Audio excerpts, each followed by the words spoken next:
8 days after their ship was boarded at gunpoint, the first British activist was brought into court.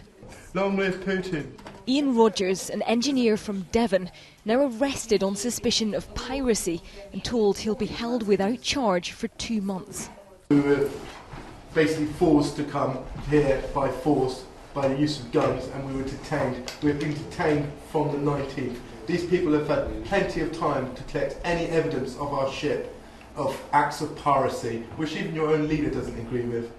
Ian Rogers is one of 6 British citizens now detained in the Russian port of Murmansk.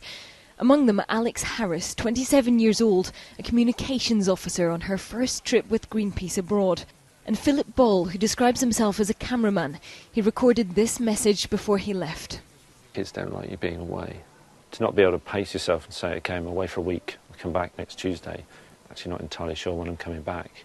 That's quite hard. Yeah, and just knowing that they're here without me around and they don't want me to go, so it's tricky.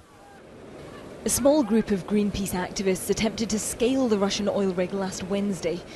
This footage shows shots being fired into the water immediately to their side. One of the climbers can clearly be heard shouting that she is trying to come down.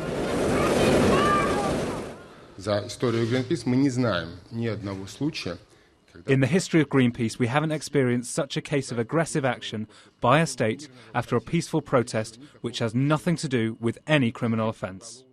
These photographs have since been released showing a masked man pointing a gun at a protester.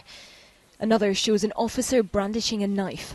They were taken by Russian freelance photographer Denis Sinyakov, also now detained for 2 months.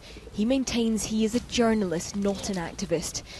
Several Russian news outlets removed the photographs from their websites in protest, including the state-controlled channel NTV, owned by Gazprom Media, whose parent company owns the Arctic rig. Vladimir Putin has said it is clear the group are not pirates, but maintains they broke the law and endangered lives. Greenpeace insists their protest was entirely peaceful, and the only danger here is from Russia's plans to drill for Arctic oil. Katie Stallard, Sky News, Moscow.